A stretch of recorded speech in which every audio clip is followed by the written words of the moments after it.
Welcome to the What to Watch video update. This is the last video that I do over the weekend, and I look at hundreds and hundreds of different charts and I put them into this video and I break them down into three categories. Those things that are positive, and yeah, there's some negative things that you can take from those same charts. Those things that are negative, yeah, there's some positive things you can see in there. And then those things that we're keeping an eye on that are kind of in between positive and negative, and other things that we just want to watch because they can have an impact on the market. Now, we're doing pretty good. Internally, breadth is looking good. We're coming off an all-time high with the advanced decline line. The new highs, new lows, those are looking pretty good. But the market has shifted more to a non-risk off type of an environment, at least in the very short term. Now, maybe it was just ahead of the 3-day weekend for the Independence Day holiday. And when things open up again on Monday, maybe there'll be a lot of buyers lining up.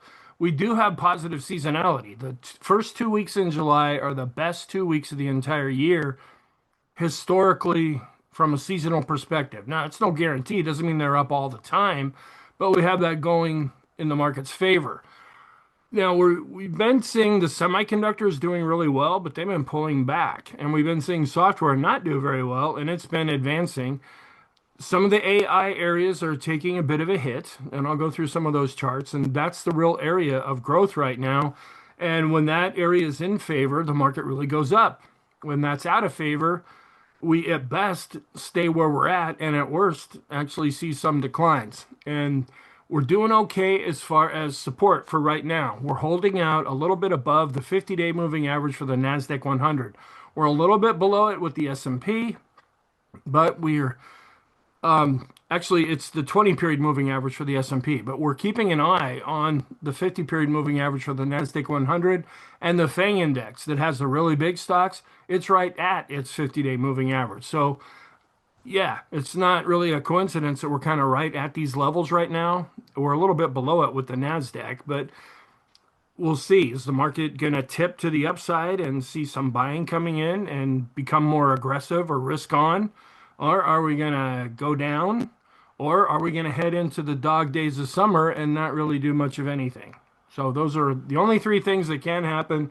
And quite often it's a combination of those three things as each day unfolds. So this week we're asking the question, will the S&P 500 continue to be risk off? And it's tilting that way a little bit right now. And it's not the money's coming out of the market. It's actually rotating into other areas of the market, and that's keeping the internals pretty strong. Or is the market going to go back to risk on? And that's when we see the Nasdaq 100 doing well, semis doing well, tech doing well, the AI areas of the market doing well. So that's what we want to keep an eye on here.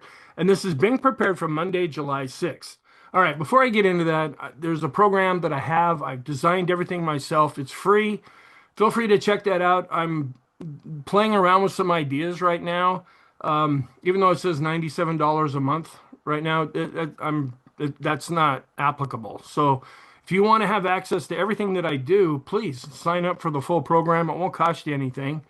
And check that out. There are videos. Every video that I post, you get immediate access to. There are courses, and I'm also, once I get enough of a demand, I have about 100 hours of courses that once I get a few people that want to do that, I'll re-record them. But it's quite an endeavor to go through that whole process. And I designed everything myself, which you could see as either positive or negative, but I'm a lifelong educator and a lifelong learner, and I'm starting my fourth decade in the stock market. So I'm hoping that my knowledge base would be something that you would find very useful for you. Then every day I do a trade ideas video. It's very conservative, gives you a base to work from, and then see if you want to follow what is suggested or maybe branch out and do your own thing, but at least working from this base. You can set up one-on-one times with me. Google Meet has been working pretty well for that. We don't have the time limits that some folks run into with Zoom, and Skype has pretty much gone bye-bye right now. And then if you want to, again, while we're talking, maybe talk about some things, you have some questions, that's what I like to do. And then every day and every week I do a newsletter, and that's also available. And then every day I do a podcast as well, just a real quick breakdown there. All right, and then if you only want access to the videos, this is still free for right now. But this gives you immediate access only to the videos and to the daily and the newsletters and the podcasts that I do. I make the podcast freely available to everybody. And then there is a free part of the site where you can get access to the videos right when the market closes. Now they're time sensitive. These videos are meant to be viewed before the market opens. What I do is I put them on a timer, and right when the market closes, boom, that's when the videos become available. They're still good teaching tools, but the information that's in there might be slightly out of date. And then if you just want the newsletter, again, that's free for right now, but I do a newsletter every day and then a weekly newsletter that also includes the podcast and then the free part of the program. And there are times I would like to do more videos than what I've been doing right now, but I get so wiped out doing all the videos that I do. I need to get away from this for a little while, but there's a lot of things that I would like to add more, but if you have any ideas or suggestions, please feel free to let me know. And then there's the podcast, and that's free to everybody, no matter what membership you have. Okay, so let's go through and look at the positive things here. Now, we're negative when you look at the number for the fear and greed index, but we are improving. The context is that we've been coming up. We kind of stalled right here. We didn't see really any change from Wednesday to Thursday. Thursday was the last trading day of the week. But the context is that we're going up. We got down to this 25 level, and that's when we think, okay, maybe we're overdoing it from a sentiment perspective. And as of right now, we've been improving there. So I'm treating this as positive. Now we have a down day. This could easily drop. But we don't know what's going to happen there, where we can look at the context for what the line is doing here. And then we did have an up week, so this is positive as well. We just went Monday through Thursday, and we did pretty good here. We gave back some of the gains in Thursday's session, but we gapped up, came down, filled the gap. And this solid line here is called the daily pivot. We were able to stay above that, and then we closed at the high. Then we saw a nice little advance on Tuesday. We gapped lower on Wednesday, came up, and then drifted down. And then we had the employment report come out that initially was weaker. Well, it was weaker than expected, and initially was taken very positive, meaning that, hey, maybe the Fed's not going to have to come in and raise rates after all. And so there was a positive reaction to it, but then we fizzled out right here and then spent the day drifting down. We ended up finding support right at the 20 period moving average. It's not on this chart, but that's about the level we were at. And then we saw some buying coming up. And by the time we closed, we pretty much had gone nowhere in Thursday's session. We were virtually unchanged on the day. And then we did have an up week. We gained some of the recent losses back here. We're above this pivot line. This is the dash line that you see here. We can finally see this a little better since the pivot points are now shoved into August. We're above the 50-day moving average. We did have an up day a little bit. It goes in the books as an up day, even though we were virtually unchanged. So you can see we're at 0.01 points here with a 0.00 change for Thursday's session. So we're doing okay. Now, and I'll try to point this out in other charts too. You can look at this and reach a positive conclusion or a negative conclusion. You see how we're making lower highs right here? Well, you can draw a line going down this way, and then we're making higher lows too, and we're still maintaining price above the 50-day moving average, but this is like a triangle. I'm not a big believer in the pennants and triangles, and because if you're a perma bear, no matter what is happening here, you think we're going to go down. And if you're a perma bull, no matter what's happening here, you think we're going to go up. I just like to look at this and say, okay, this is what we're dealing with right now. The market is vulnerable to a degree, but it's still hanging on to being positive at this time. And then we did drop below average. Not a real surprise. The bond market closed early on Thursday. A lot of people wanted to make a 3-day weekend into a 4-day weekend, or at least a 3.5-day weekend, and so volume did drop off. And then we're doing good here with the VIX. When we're below 20, that's when the market sees positive annualized returns. When we go above 20, then we see negative annualized returns.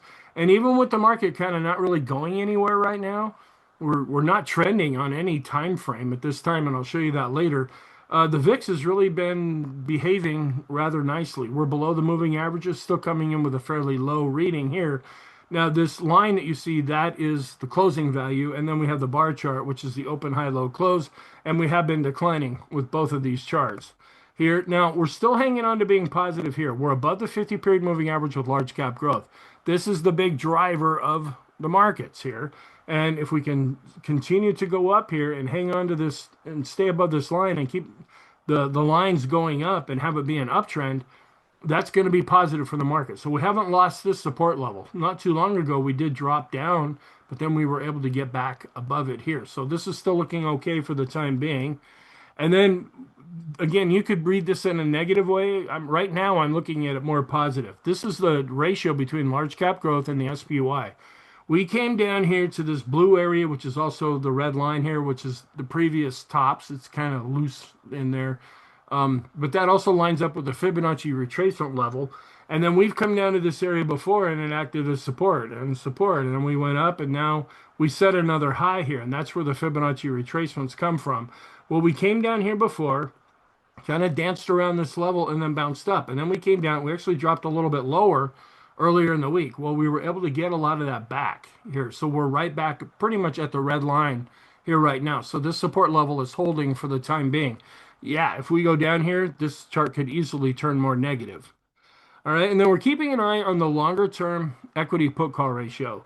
When we set a really low reading, and quite often that means a market top, and you can see this is March in here when everything went kablooey in the Middle East, and we did see a bit of a pullback here, and then we've been coming up, and it's generally treated as more negative for the market when this is going up. That means there's more puts than calls over a 5-day period of time. Now, we did turn down a little bit here, but this rising the way it has really hasn't had much of an impact. So the fact that we're declining right now, I'm treating a little more as positive. And just to keep these together, we're ticking down a little bit after we had been declining with the 10-day chart as well. Personally, I have found the 5-day chart to be a little bit better. Sometimes the 10-day chart gives us good insight. You can see that I put the little red dashed lines on here.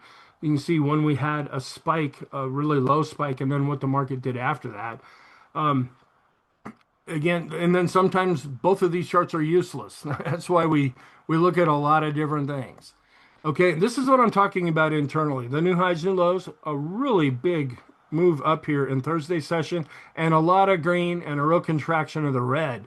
And again, it's like, okay, but the mega caps and large cap growth, they're doing better, but they're not falling apart. But how come we're seeing all these new highs? This is because of the rotation that's going on. Getting into more defensive areas, more cyclical areas that cycle with the economy. And so they've been setting a lot of new highs here, and that's making our 5-day chart and our 10-day chart go up. So that's internally shows things are positive here. And then we set an all-time high based on price with the advanced decline line. Now we're lagging here. We went up a little bit based on volume, but we are seeing a bit of a divergence here. You could say this is a negative divergence. It's because a lot of the volume going into the market right now are not for the really big stocks that trade lots and lots of volume. And so this is lagging here, but it would be nice if we continue to see an improvement based on volume. But price is the ultimate indicator, and so we have to go with that. That's what we buy and sell on and determine if we get in or out on. We just use volume here as more of the velocity or the intensity behind a particular move. And then we're looking okay here. This is a short-term advanced decline ratio on top. This is based on price. We're above zero and going up. And on the bottom, we're barely above zero here based on volume. So you can see volume is lagging, but it's not necessarily falling apart either. And this is more short-term. And then this is longer term. This is an advanced decline oscillator that goes over the last 10 periods. We're above zero and going up, and it actually went up with a nice gain in Thursday's session. And I might slip up and say Friday here. And then this is a broad market measure, a 5-period moving average of the highs and lows across the MX, NASDAQ, and NYSE. We're above zero and going up, not showing a lot of strength, but we are positive here with this reading. And then a 10-day average of the highs and lows. Now, this is just for the S&P, and this is holding up. It's been a little choppy lately here, but we're coming in at 78.22 right now. That means 78% of stocks are going up and showing new highs right now, and that's longer term positive for the S&P. And then I have 3 smart money indicators, and they're looking okay right now. We came down a little bit here with accumulation and distribution, but we're still above the red line, so we still treat this as positive. Shorter term is a modified MACD here that I call the boom indicator. It's declining here, but it's still above its moving average. So we still treat that as positive. So this chart is positive here.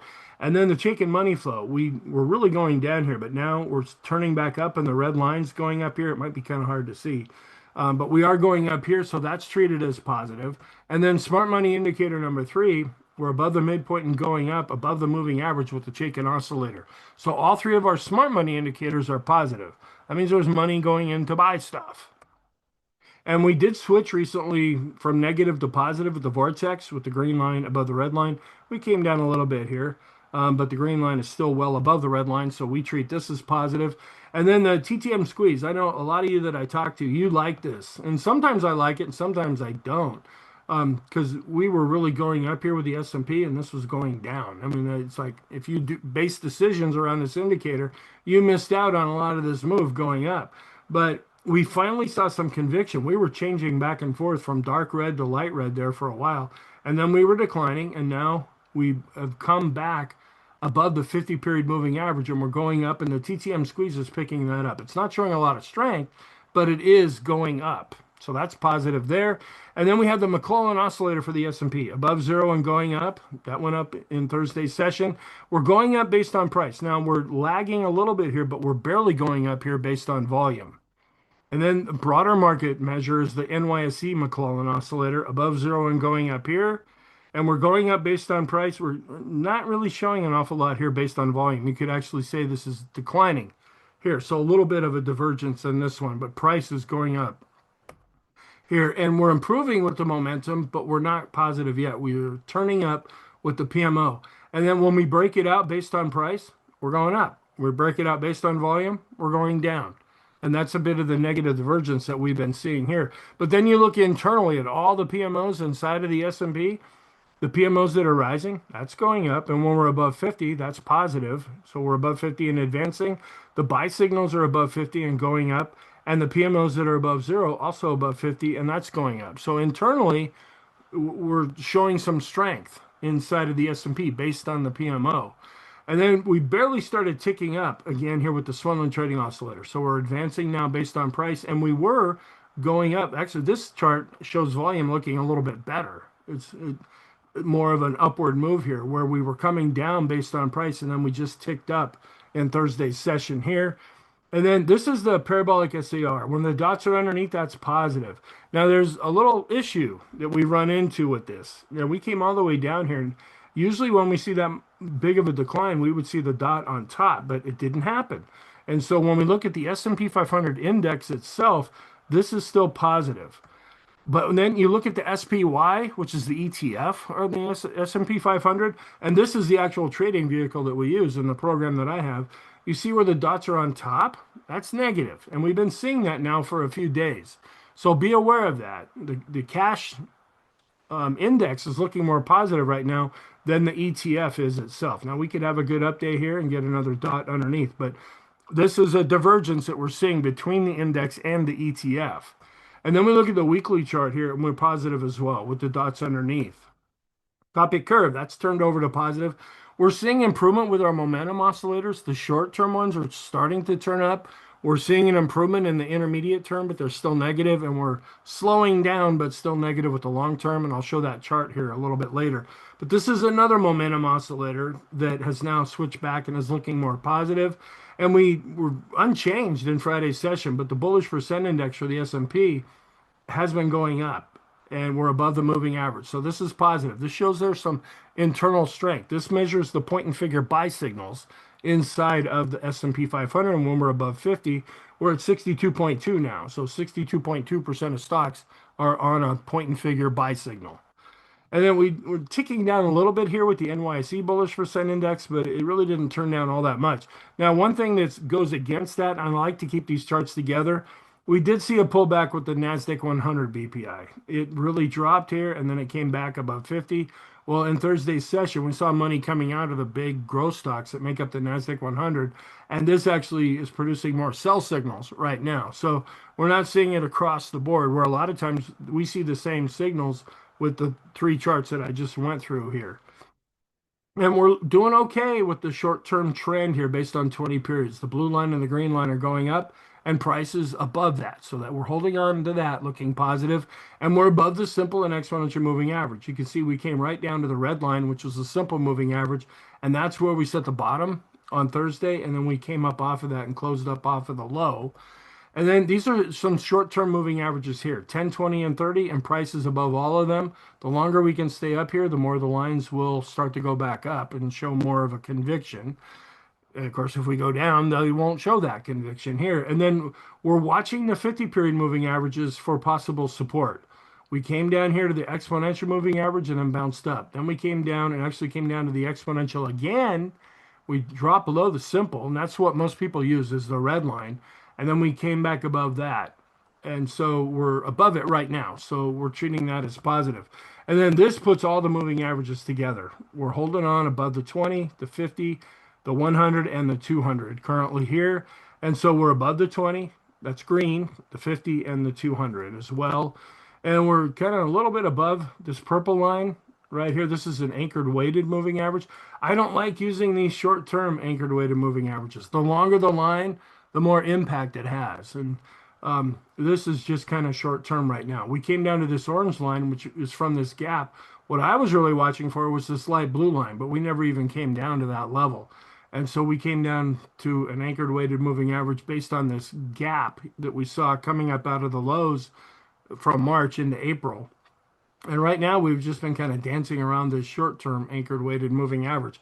And we're a little bit above it, so that's treated as positive. And we're above the lines here, the linear regression. See, we're not really trending right now. So the lines are having a really difficult time trying to figure out what to do.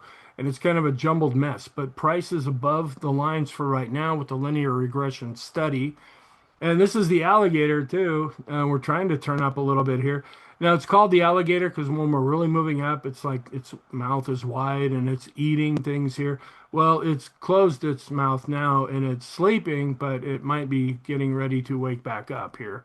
And then we are dealing with the top end, the red lines here. Those are shorter term moving averages. When we were going down, we were dealing with the longer term moving averages that are in blue, and we've been able to bounce up from that. So I'm treating this as positive, and we're above the midpoint with the high-low bands here. That's why this is positive, and we're a little bit above this adaptive moving average. You can see we flatlined here. We were going up, then we go down, then we go back up, and so it's like, okay, I'm just going to stay the same for right now, and we're a little bit above it, so I treat that as positive.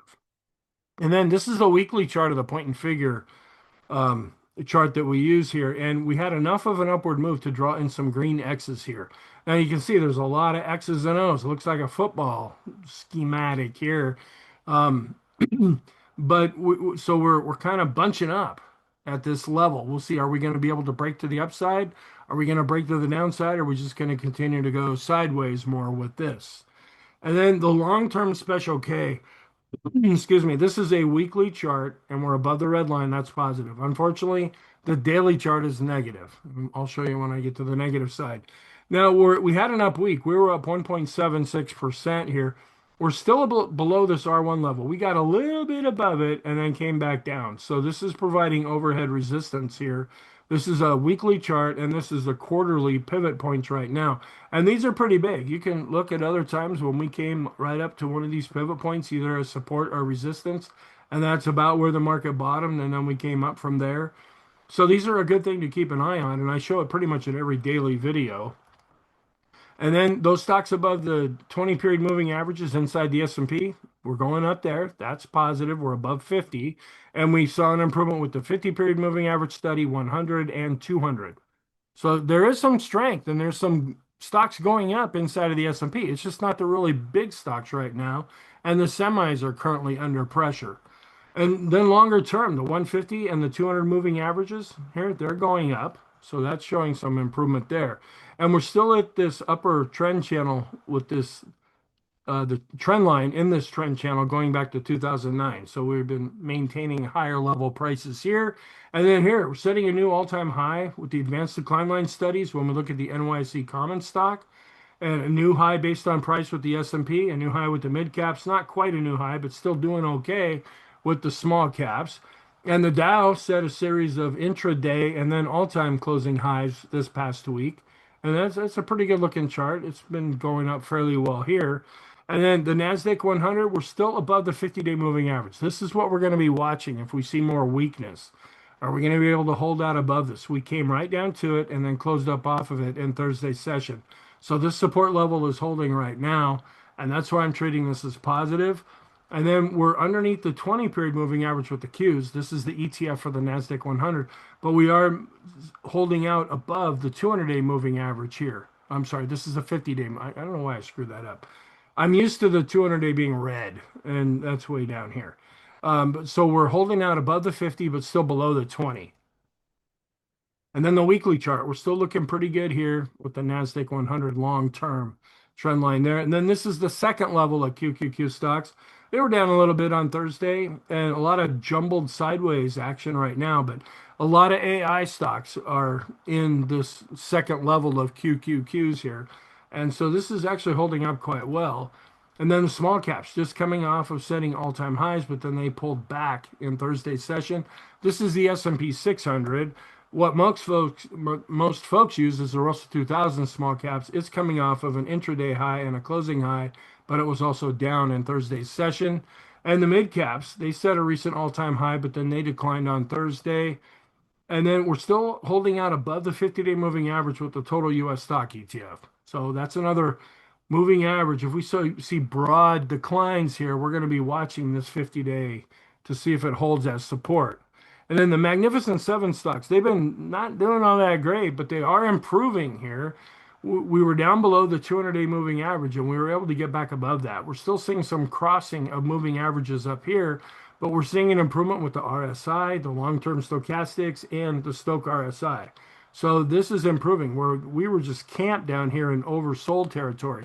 Now this is shorter term. All the indicators that you see here, not really long term. The moving averages are more longer term, but this gives us an idea what's happening on a shorter term time horizon. And then the NASDAQ 100 to Dow ratio, even though it's coming down here, it's still holding up quite well.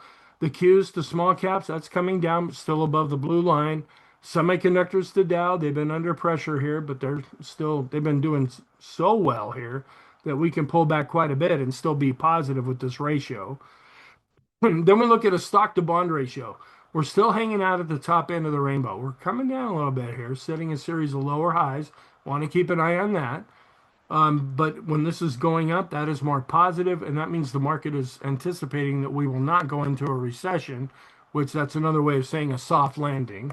And then this is that same ratio, but inverted here, where this shows how bonds are underperforming stocks, but things have been a little bit choppy as of late.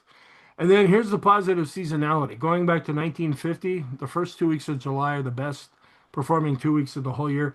We got the second half of the year, the third quarter, a new month. You combine all of that. A lot of money is coming into the market right now, and most of that money is being used to buy things, and that gives the market some support. Where the second half of July is, it's not terrible, but it's not all that great either. Then we go over to the negative side here. Now, the only reason this is negative is we dropped with the latest reading. We had gotten above 3 here. This is the Investors Intelligence Survey. It comes out once a week. When we get above 3, that means maybe we're getting a little bullish here, but we can get well above that. Well, we didn't. We were above 3, and now we've dropped back down. We're below this 3 level. The context is that this is declining, and that's why I have it over on the negative side. And then we're seeing the red line going up, that's value, and the blue line going down for the most part, that's growth. We want this to be the opposite. We want the blue line above the red line, and that's not been what's happening lately. And then we're seeing the intraday growth to value ratio for the S&P. That's actually declining now.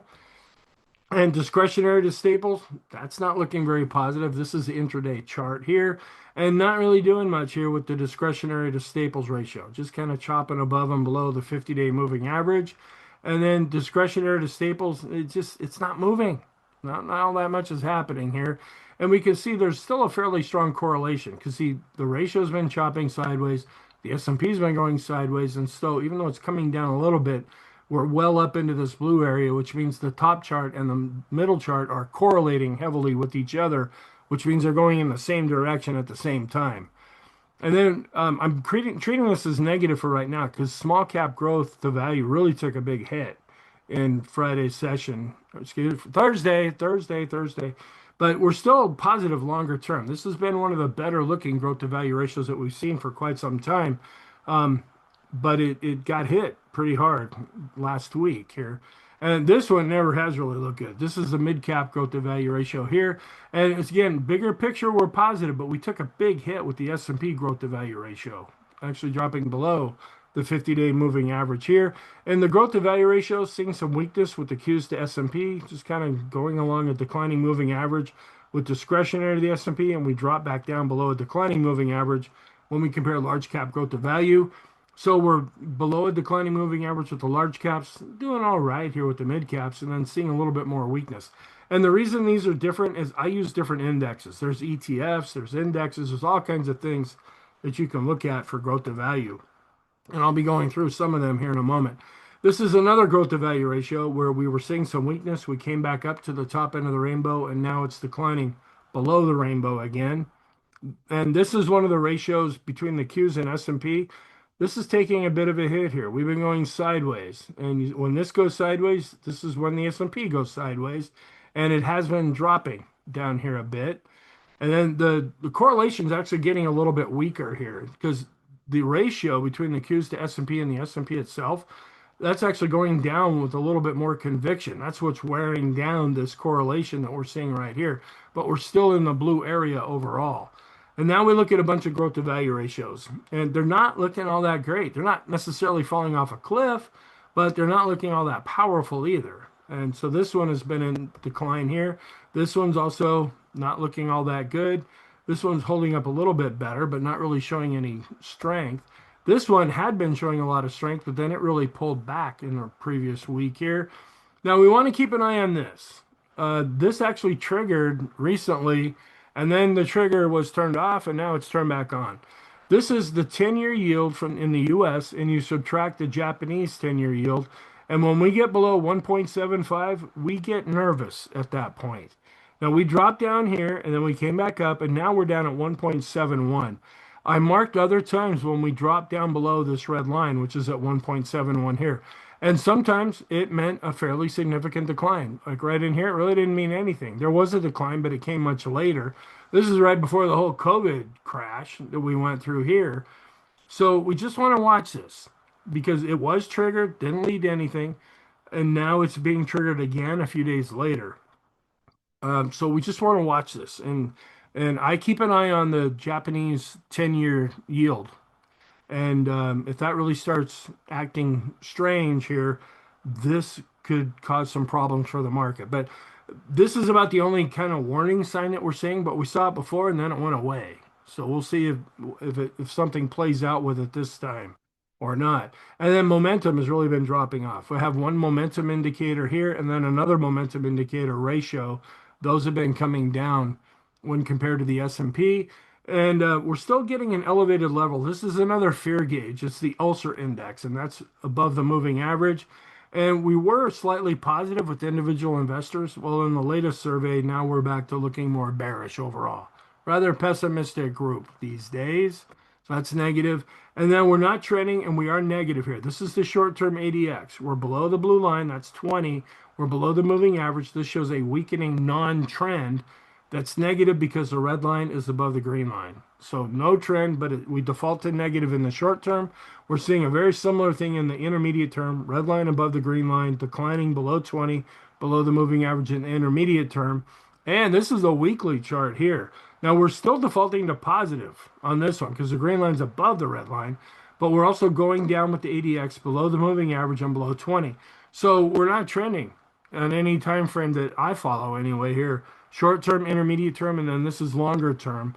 And we'll see, is the market getting ready to continue doing that? There are strategies that you can implement to take advantage of that. Or are we getting ready to switch into some kind of a different trend than what we've been in lately? This is the chart of the momentum oscillators. We're actually turning up with the short term. I base things around the intermediate term. We're improving, and I have three oscillators here that are turning up, but they haven't crossed positive. And the two long term, they're slowing down, but they haven't started to turn up yet. And then this is the daily special K chart. You remember the weekly chart was positive. The daily chart here is negative since we're below the red line. And then not looking really good here with the QQQ weekly chart. We went up and then we had a down week and then we spent a couple of days right in the middle and now we had another down week, and then we kind of started where we or ended where we started. So there's not a lot of conviction going on here on the weekly chart right now. I'm treating that more as negative for the time being. It's not like it's falling off a cliff, but it's not showing a lot of conviction either. Then this is the NASDAQ. The reason why this is negative is we're below the 50 period moving average. We're still in an uptrend. We can still get this back, but we lost that. That was the support level that we were watching that we're now underneath that with the price of the NASDAQ. And the momentum for the NASDAQ 100 continues to be negative, and we're right on the 50 period moving. I mean, there's a little bit of difference here if you look at the numbers, but you look at this just with your eyes, and we're at the 50-day moving average with the FANG index. So if we go up from here, okay. If we break down below this, we're still looking okay as far as the bars here, higher highs and higher lows. Can we build on that and start to go back up? This is a real driving force of the market. So we keep a pretty close eye on this chart. And then we're dropping down a little bit with the correlation. When we look at the S&P to FANG to S&P correlation, they're both not really going anywhere right now. And this one's actually been a little bit weaker, and that's why we're seeing a little bit of a drop off with the correlation. But again, we're still in the blue area, which shows a high correlated relationship. Now, this I'm treating as negative for right now, even though it's showing a lot of improvement. This is the Mag 7 to non-Mag 7 ratio. We just lost all kinds of support here. And we dropped below the 61.8% retracement level and just were in free fall. Well, then we reversed and we started to come back up. But now what was once support is now acting as resistance. And so I'm treating this as negative until we can turn and get back above this Fibonacci retracement level. And if we do go back down here again, now that's going to be more negative for the market. And then we're seeing some weakness here with the some of the big AI ETFs. This is AIQ, and we're below the 50-day moving average here. And we've been seeing some weakness here with another one called Chat. This is also, I don't have any moving averages on here, but you can just see this is quite a bit weaker. It was down over 5% on Thursday. Now, this has been improving. This is software to tech, but longer term, really underperforming. Although lately we've been seeing a bit of a bounce up here. So it'd be nice. We've been going up here. Software's have been going up as semis have been under pressure, but it's got a lot of damage to recover, a long ways to go just to generate a golden cross, and a long ways to go to repair the damage that we've been seeing in this ratio. And then the Dow Jones Semiconductors, that is under the 50-day moving average. Now, this is probably the most negative looking chart right here. We are declining here a little bit. We're well extended with the weekly chart of the Dow Jones Semiconductors, but we were way up almost at 150% above the 200 period moving average here on the weekly chart. Way overextended as everything was going parabolic. What we're watching for is to see, are we shifting? Because silver did this early in the year where it was just kept going up and up and up, and it's lost 50% of its value now. And because people got in at 110 and now it's at 55. We don't want anything like that to happen here. It may not even happen, or it might. We just want to watch it and let the market tell us what's actually going on here. But we've been coming down quite a bit here, so I'm treating this as negative, even though it's still extreme positive overall. And then we're still above the 50-day moving average with the SMH semiconductor ETF. So, yeah, we've been pulling back here. We were down over 4.5% on Thursday, but we're still above the 50-day moving average. And we're dropping a little bit more into the rainbow on a closing basis. I mean, we lost 10% in 2 days. We were down 5.5% or something on Wednesday, and then another 4.5% on Thursday. I mean, it doesn't look that much here. That's because the up move has been so powerful, but that's a pretty substantial move down. And then this is the weekly chart. We're also coming down after being very overextended from the 200 period moving average here. And then pulling down here, this is global data centers. These are all the big data centers. And there's the debate going back and forth that, we don't need these big data centers that are like 50 times the size of a football field. You're going to destroy our land, and then you're going to suck up all the electricity, and then we're going to have to pay more. And so there's people protesting that. And then the other side of the coin is a lot of people are saying, okay, I don't want to store all my stuff in the cloud because that means people can track me. People can keep eyes on what I'm doing here. When you use Grok or ChatGPT, all that gets stored. And that's why they need all this memory. That's why they need all these semiconductors, is to store everything that you're doing there. And so they can build this big database of things. So then what a lot of people are doing is they're getting their own uh, LLM, their own software, and they run their own AI themselves locally. Doesn't even touch the internet. And they'll have to figure out a way to get information into it. Like if you're doing things on news or sports or cultural trends or something like that. But there's a few that I know about that are more history, and then they feed all the history into the computer only up to a certain year, and then they start asking her questions like of the founding fathers, or they try to analyze maybe a battle that happened. I'm a history teacher too, and so I kind of find that stuff interesting. But this has been under pressure a little bit lately, and I'm trying to keep an eye on the debate going back and forth. Do you want to have your own AI, or do you want to just use it like a faster form of Google, where instead of getting a million results, you type in everything and then it goes out and finds the million results for you? But even those results can be skewed because they might get their answers from Twitter or X. They might get it from different posts that are online that are not necessarily factual. So we got to be careful about those things. All right, and then the AI tech and ETF here compared to the equal weight. You can see the equal weight's been doing pretty good lately, and this AIQ has been under pressure, and so we're seeing this dropping down right now. Is this the start of something, or just kind of an anomaly where we are getting hit here, and then the buy the dippers are going to come in and push this ratio back up? And then another AI to tech ETF, the AIQ again, but this is compared to staples, which is toilet paper and toothpaste.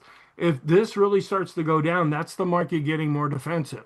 And yeah, we are coming down here, but not enough to really say what's happening at this point. It's been very choppy lately. And then this is another ETF, RD here. It's also been coming down a little bit lately, just chopping around as of late. And then we have this thing called the Titanic syndrome. And yeah, we're working off of a signal here. It's either a one or a zero. It's binary. One is off, or excuse me, one is on, zero is off. That's how computers communicate with each other, or they communicate with themselves. You type in a bunch of letters, but it changes it into ones and zeros. And so when we have one of these things, perma bears love this thing. This you can go back and see other times when there were signals, and then what the S&P did after that. Sometime it was right on, other times it was pretty much irrelevant. And then there's this thing called the Hindenburg Omen. Okay, we've had the initial spike back on May 20th, and now we've had a series of confirmation spikes. Perma bears love this thing too, which is why I avoided it for a long time. But then stock charts came out with putting all three criteria into one indicator, because a lot of the perma bears, they declare a Hindenburg Omen when there's really not one. So you kind of got to watch those guys. But the last spike that we had was on June 24th, and then we kicked that out 30 calendar days, so that would be July 24th. If we don't get any more spikes between now and then this will fall off the radar. But we just want to watch it. And you can see other times when we had spikes and then confirmation spikes. This is before we went into the bear market of 2022. The one that you can't see on here anymore, we were getting all kinds of crazy signals before the COVID crash. And then here we had one, but then we had a bit of a decline. And then we had one earlier in the year, and then this is when everything was going kablooey in the Middle East. But then we bottomed there and have been coming up since then. So it's not necessarily the end of the world. You get close to one of these, and a perma bear says, "Oh, 50% decline. It's on its way." Okay, well, we didn't even have a 10% decline here. Then the things that we're watching, and a lot of the things that we usually make either positive or negative, they're chopping around so much that I put them in the watching category here. So this is a little bit longer than usual. This is according to this, the Wiki Economic Index, and then the red line is real GDP, which means that takes inflation into account. We were going up here, but we dropped down a little bit. I just like to look at this once a week in a bigger picture. How's the economy doing? Well, for the most part, doing well, but then we saw a bit of a decline here with the chart. And then we want to keep an eye on initial jobless claims, still pretty low levels overall. It doesn't go back all that far, but this is historically low, meaning that the employment situation is staying pretty strong. And we're turning up a little bit with the continuing claim. This is longer term unemployed folks. But as long as we're below this 2,000 level, which would roll out to 2 million, we're doing okay. with that. And so the employment situation is looking pretty good. It did take the market by surprise when the jobs report came out a lot weaker than expected last Thursday.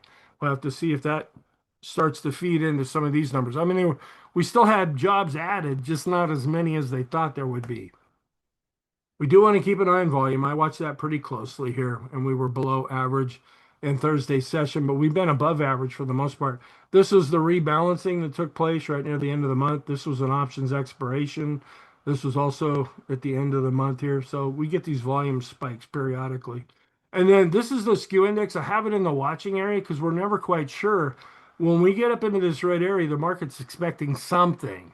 And I tried to mark it. Sometimes it was a top, sometimes a bottom, sometimes a nothing. The market just continued doing what it was doing before. This is a variation of the VIX. It uses out of the money options to be calculated, where the VIX, wherever the S&P is at, it uses at the money options at that time. Well, this goes above and below current price. And some people really like this. I found it sometimes it's useful, sometimes it's useless. But we're coming down here, but we're still in the red area. So whatever big move the market was, it certainly didn't happen on Thursday since we were virtually unchanged. We'll have to see. Is that going to be an up move or is that going to be a down move from here? That's why it's in the watching area. And then a lot of our ratios, we've been really choppy. Bigger picture, we're risk on, but we have been pulling back here. High beta to low beta, really choppy lately, pulling back, but in the bigger picture, we've still been going up. The tech to staples ratio came all the way down to the 50-day moving average, and so we're bouncing up here. This is growth to value or defensive areas here. And we want this to do well, but it really hasn't done much lately. And then we look at staples to tech. That's the same thing, but inverted and a longer term chart. A lot of choppiness right now. Not falling apart, but not really shifting. If this continues to go up, that means that the staples, that's the market's getting more defensive. Staples are outperforming tech. Then this is value to growth here. A lot of choppiness right now. And this is why I have them in the watching area. It's like, okay, are we positive or are we negative? It's really hard to tell at this point. And then the staples to S&P ratio, also quite choppy. The S&P to utilities, it was going up, meaning the S&P was outperforming, but lately it's been coming back and then it bounced up on Thursday. Also a little bit choppy there. And then large caps to small caps, when this is going down, that means the small caps are outperforming. When we were going up here, the large caps are outperforming. Now we've seen a general shift as small caps have been more in favor. We want to watch interest rates. Excuse me, because when we were right after the Fed came out with their announcement, they were very hawkish with the new Fed governor, Warsh, and the interest rates started to go down, just went against what you would think would be happening. Well, small caps like lower interest rates, and so they were going up. Well, now interest rates have been creeping back up, and I'll show you here in a moment. We're getting close to that 4.5% level with the 10-year yield. And going back to last fall, anytime we break above that 4.5% level, that's when the market starts to have trouble. That's another area that we're watching here. And then small caps to S&P, they were really outperforming, but now pulling back as interest rates have been going up.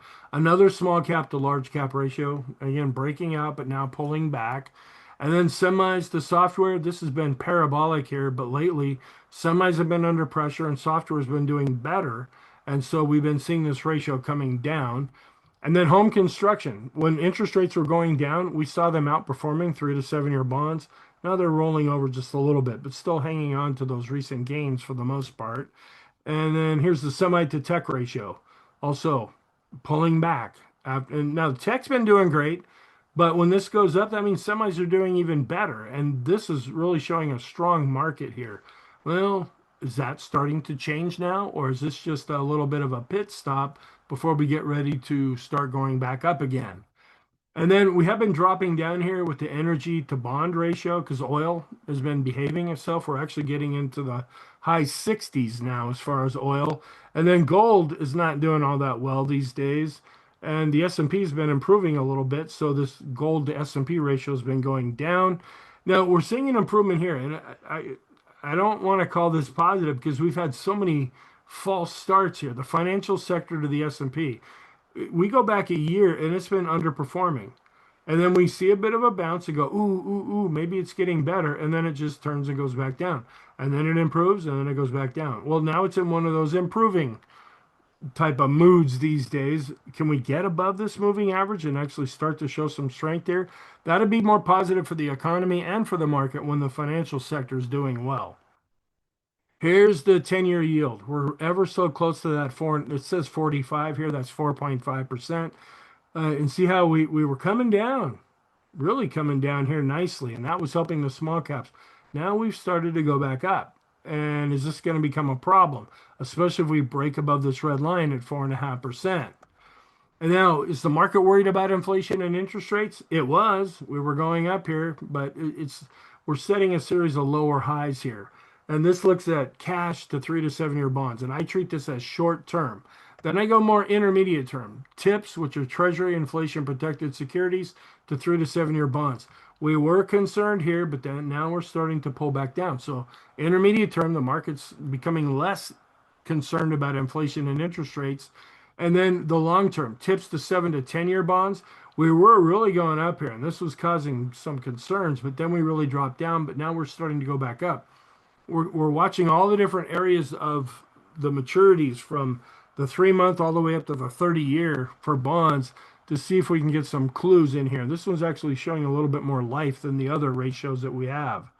And then this is actually doing okay. We were getting a little bit concerned. This is the spread between risky and not as risky bonds. When this is going down, that's negative, and usually the market's going down with it. Well, we started to decline here, but now over the last few sessions, this has actually bounced back up. So this is like a sentiment gauge for bonds. Inflation expectations, we ticked up a little bit here, but overall we've been coming down with the daily chart.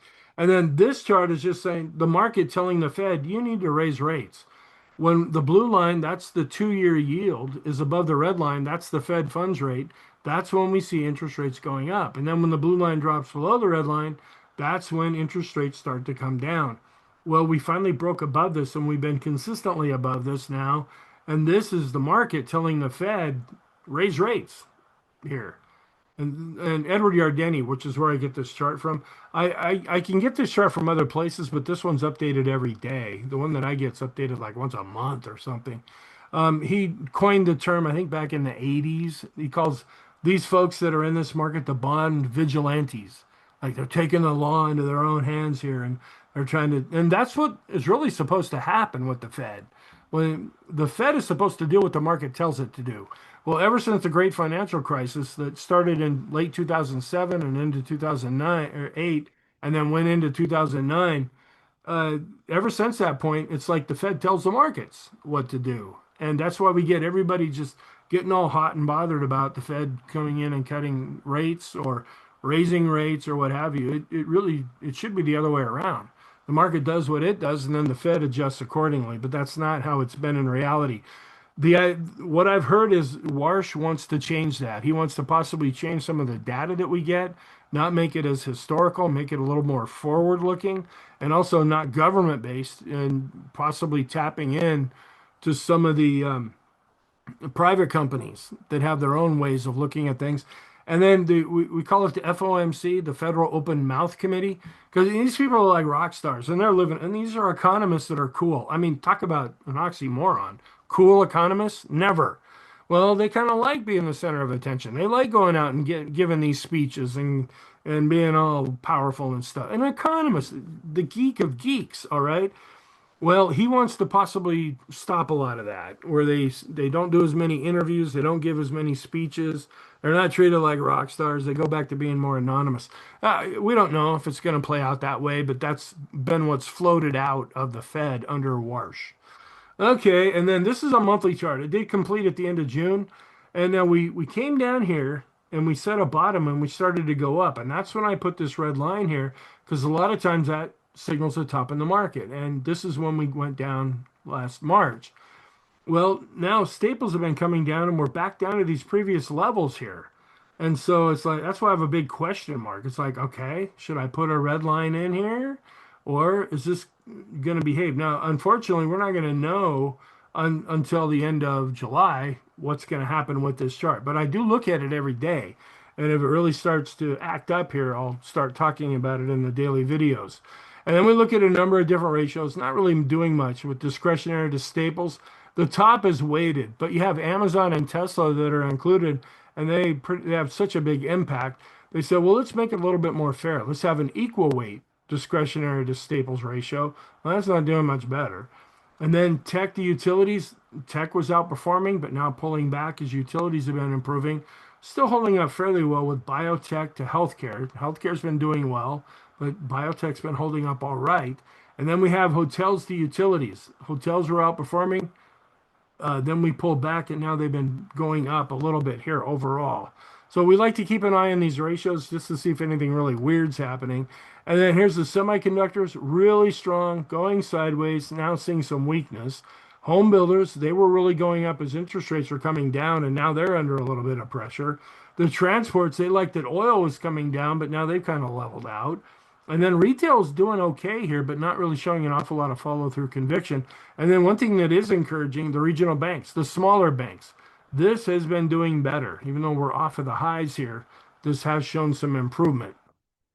And then again, I don't know if this is positive or negative. The red line, that's the equal weight version of the S&P. The bar chart is the weighted S&P 500. When the red line's above the bar chart, that means the equal weight is outperforming, which you could treat that as positive. Hey, more stocks are participating. But if the S&P weighted index is lagging, that means the stocks that really drive the index, they're not really participating in any upward move. And we see what we saw kind of going back to earlier in the year here in December, January, February. We weren't falling apart, but we weren't really moving all that much here. Are we going to go back into that kind of an environment that we saw at the beginning of the year before everything went kablooey in the Middle East? And then the equal weight, it's setting a new all-time high. We're not there yet with the S&P, and we're not there yet with the equal weight version of the QQQs either. But you could say this is positive, depending on your perspective. You could say this is negative because there's a negative divergence here as well. Oil, and again, we're just kind of watching this as spectators, at least for what I do here. We're getting into the 68 range. And then we see where Brent and West Texas crude, for the most part, have been declining. And then we compare the 10-year yield, which is now going back up, and oil's been going down. These two have moved in pretty lockstep with each other. Now they're starting to disconnect. Are we going to see interest rates coming down, or are we going to see oil going up to try to get back into this relationship that we quite often see here? And then we want to keep an eye on the dollar. We're still above 100. There was a lot of strength, but it's been pulling back on the daily chart, also pulling back a little bit here on the weekly chart. And then here are the pivot points. These are for Monday's session. They're posted on the YouTube community tab. I include them in the Trade Ideas newsletter that I put out every day. And then these are the intraday pivot points that I watch very closely. This is what I follow the most when the market is open. Thank you. I hope you have a wonderful weekend, and I will talk to you in the next video.